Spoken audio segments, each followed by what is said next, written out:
Bon ok, aujourd'hui je suis à Paris, de retour sur le boulevard Voltaire chez Maze, le garage électrique, pour essayer la V-Moto Stache. C'est un équivalent 125 et V-Moto c'est pas une marque sortie de nulle part puisque c'est ce qui était à l'origine du design des Super Soco. Ils sont un petit peu bagarrés, fusionnés, bref, Super Soco a plus ou moins disparu et laisse la place à V-Moto. On a donc cette Stache qui est un équivalent 125 et avec un look assez futuriste mais pas trop tranché non plus, qui peut plaire à pas mal de monde et ça c'est très bien. On va y aller pour la fiche technique. Au bout de la fourche inversée on trouve une jante en 17 pouces avec un pneu en 100 de large. Ici c'est pas la monte d'origine, on a des Pirelli Diablo Rosso 4 à la place des CST. On a un disque de 240 mm de diamètre avec un étrier radial à 4 pistons très joli avec des petites parties anodisées vraiment mignonnes. On a un ABS à la place du réservoir, on a un rangement de 20 litres et dans le cadre une batterie fixe qui a une capacité de 7,2 kWh pour une autonomie théorique de 180 km pour alimenter un moteur qui développe 8 kW en puissance nominale et 16 kW en puissance en crête avec une fonction boost qu'on va voir un petit peu plus tard. Tout ça lui permet d'atteindre 120 km/h en vitesse de pointe et de déplacer un ensemble qui pèse 155 kg. La selle est à 810 mm de haut, on a une transmission par chaîne, j'espère que c'est pas trop bruyant, qui nous amène à une jante en 17 pouces à l'arrière avec un pneu en 120 de large, un disque de 180 mm de diamètre avec un étrier de piston. J'ai tout dit, je pense, et puis de toute façon, si des choses me reviennent en route, je les dirai comme ça au fil de l'eau. Elle est proposée, cette Stache, à 7 490 €. Elle est prête à partir. C'est pas abusé dans le monde de l'électrique. C'est vraiment contenu comme prix. Alors, c'est beaucoup plus cher qu'une TC Max comme celle-ci, par exemple. Mais c'est nettement plus performant, hein. Les chiffres de la TC Max, ça devait être 4 kW en puissance nominale, quelque chose comme ça. Donc là, c'est le double, hein, nettement plus efficace. Et j'ai commencé en mode 1. Comme sur les TC Max à l'époque, on a un petit bouton sur le commodo de droite qu'on ne pousse pas cette fois-ci, mais qu'on fait glisser comme un bouton de clignotant. 1, 2, 3, le 3 étant le plus puissant. Le bouton de boost et sur le commodo de gauche, des commodos qui ressemblent énormément à ce qu'on trouve par exemple chez Ducati, la couleur, la disposition. V-Moto d'ailleurs, qui est une boîte de design italien, si je dis pas de bêtises, c'est la première moto exclusivement designée en Italie. Ouf! On a aussi un régulateur de vitesse et sur l'écran qu'on a sous les yeux, on a tout plein d'informations et contrairement à ce qui est dit sur le site de V-Moto, c'est pas du tout un écran LCD, c'est bien un écran TFT, mais je n'ai pas trouvé sa taille, ça doit varier entre 5 et 6 pouces je dirais. Vu comme ça, on a la vitesse au centre, la régénération sur la jauge de gauche en demi-cercle, à l'opposé ce qu'on tire sur le moteur, la consommation d'énergie, le mode, le pourcentage de batterie restant, température extérieure, l'heure, le régime moteur. Là on est à 1000 tours. Alors est-ce que c'est très utile? Pas vraiment, parce que ça aide pas à placer un bon changement de rapport ou ce genre de choses. C'est pas le plus utile. On a une autonomie restante annoncée. Pour l'instant elle est à 0 km parce qu'elle n'a pas été calculée suivant ma conduite. Un totaliseur juste en dessous et un trip 1 à côté d'un voltmètre. Et on y va. Attends, c'est le mode 1 ça? C'est pas mal, hein? C'est pas mal, c'est pas mal. La flèche noire, excellent, excellent. Alors la batterie, je l'ai pas dit, voilà, j'avais bien oublié une information, c'est que cette batterie, elle est rechargée en 4h30. Ils avaient prévu de faire un chargeur lent en 6h et un chargeur rapide en 2h30. Et en fait, le chargeur qui arrive avec la moto recharge en 4h30. Avec une prise propriétaire, donc rien pour passer des grosses puissances.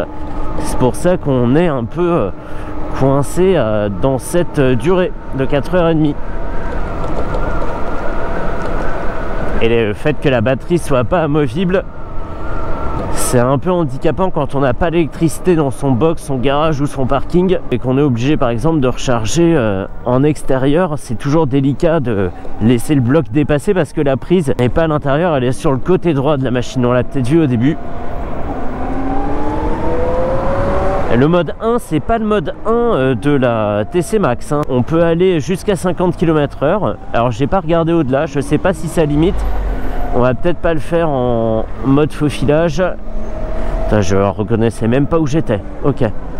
On va couper Saint-Antoine, ça marche. Pam, petite F-Type R, tellement belle. Waouh. Les infos, te disperse pas. On peut... Non, 7. Oh, joli. Un autre affichage plus sport que je préfère, c'est pas mal. Il est ready. Et alors, ce qui est un peu déstabilisant, c'est qu'il n'y a pas d'indicateur de boost enclenché.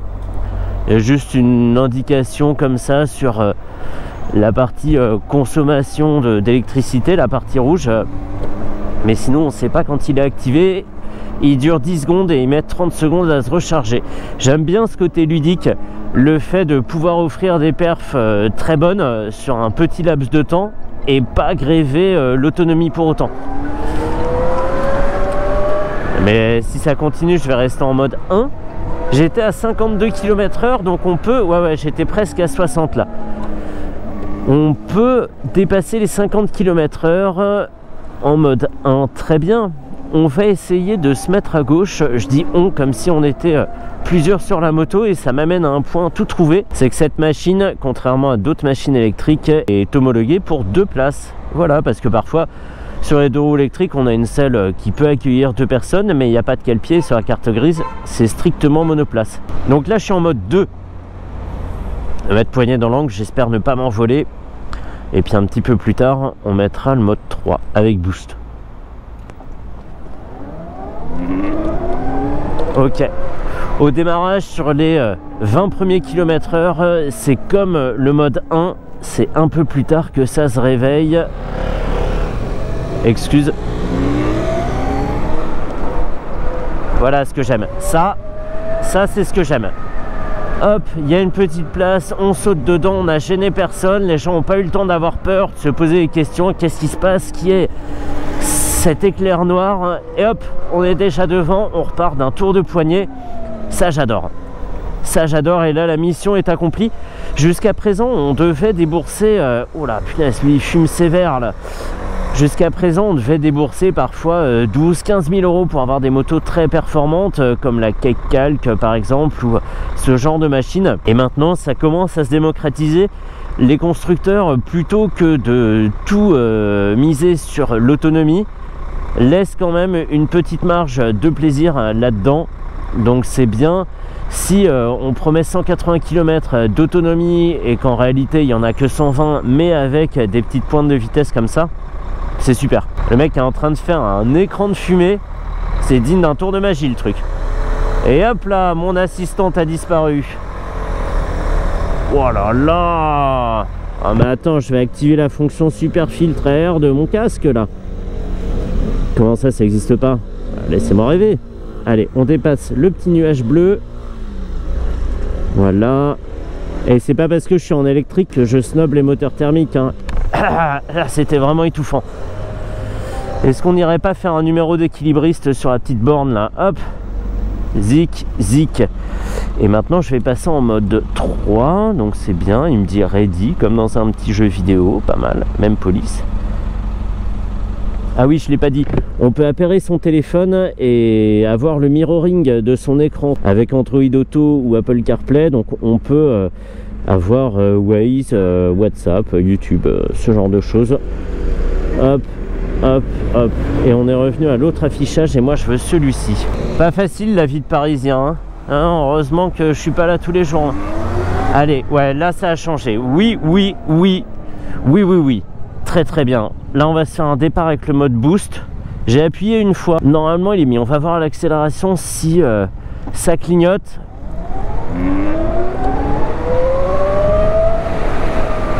Peut-être, j'ai rien senti. Alors on va recommencer. Oula, ouais, c'est plus la même mayonnaise là, hein. Des reprises bien comme il faut. C'est pas digne d'une sportive thermique non plus, hein. On n'est pas dans cet univers là. Mais par contre, ça offre la possibilité de virevolter bien comme il faut. Et ça c'est bien. J'appuie sur boost. Mais effectivement, il n'y a rien qui dit qu'il est enclenché. Et de gabarit, c'est top, hein. 810 mm, la selle, mais assez étroite. Et donc, j'ai 2 pieds bien par terre. On a la moto parfaitement dans les jambes. Ouh, je suis tout seul. Une épidémie a décimé la population. Nickel, aucune résistance à la mise sur l'angle. Au passage, d'un côté à l'autre, il n'y a pas de résistance de la part des pneus. En même temps, ils sont tout fins, donc c'est pas très étonnant. On a vu aussi le basculement en mode nuit de l'écran quand je suis passé dans le tunnel, donc parfait. On passe en noir pour pas fatiguer les petits yeux du conducteur, devrais-je dire du pilote, parce que je suis en mode sport. Le petit détail qui fâche sur ce poste de pilotage, je trouve, hein, c'est la prise USB qui est ici, qui fait un petit peu pièce rapportée, un petit peu accessoire aftermarket. C'est pas très joli, sachant que maintenant on trouve en accessoire justement des choses très jolies qui épousent un petit peu la forme du guidon, et je trouve ça un peu dommage. C'est un USB-A protégé par un petit cabochon dont je doute de l'étanchéité. C'est pas très bien intégré, mais c'est là. Et si on met le régulateur de vitesse, yeah, voilà, hop, on va enlever le régulateur, zic. Excellent le régulateur, comme ça tu passes devant un radar, hop. Parce que précédemment le mode 1 limitait, donc je l'ai dit, à 30 km/h ou 50 km/h. Donc on n'avait pas trop à se soucier du compteur en ville quand on était en mode 1. Et là c'est vrai que même si le mode 1 est rapide, il va falloir être un petit peu plus vigilant. Ça c'est ok, ça c'est ok, ok, régulador, hop, c'est régulateur en espagnol. Ah, j'en sais rien, mais j'imagine. Ok, ok, ok, enlevons-le et on va aller vérifier à vitesse de pointe. Et après, ça sera fini de la V-Moto Stache. V-Motu Stache moustache, bref. Une moto qui pour 7500 € on offre beaucoup, alors on va dire 7500. Eh ben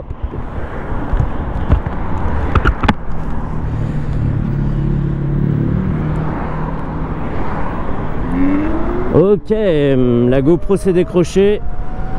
J'ai dû la raccrocher et refaire un départ canon, ce qui m'a permis de faire un petit 0 à 100. Et on y est, on y est. Voilà. Eh ben, mais ça arrive souvent en ce moment que je la clipse mal et qu'elle finisse par tomber, c'est relou. Et là, elle a été retenue par le fil du micro, heureusement. Heureusement.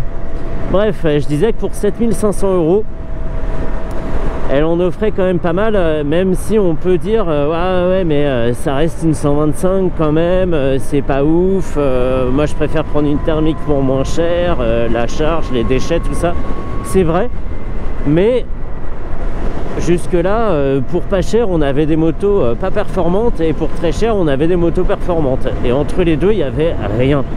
Là ça vient combler un vide, ce vide là justement, et je trouve que c'est très bien fait. Avec une vitesse de pointe que je n'ai pas vérifiée, on va essayer de pas faire ça trop salement.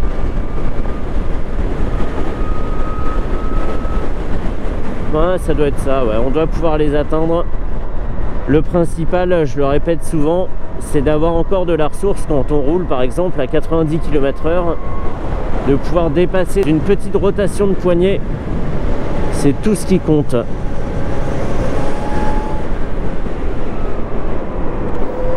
Et ça repart. Allez, on explose, on arrive, zou. Et le bruit de la chaîne est absolument imperceptible, hein. J'avais vu notamment, c'était sur la Pur Sang, on n'entendait que ça faisait clac clac clac clac clac comme ça tout le temps. Et bah franchement belle imitation de la chaîne sur une moto électrique, bravo. Et là pas du tout, ça pourrait être une courroie, ça pourrait être un moteur embarqué dans la roue, ça fait absolument aucun bruit. Ah pardon, désolé. Excellent. Elle est légère, elle est précise dans son guidage. C'est à en oublier qu'on est sur une moto tout en plastique. Parce que c'est vrai que c'est pas C'est pas toujours très flatteur que tout ça soit en plastique, mais sympa. Sympa. Wow, ça va être chaud.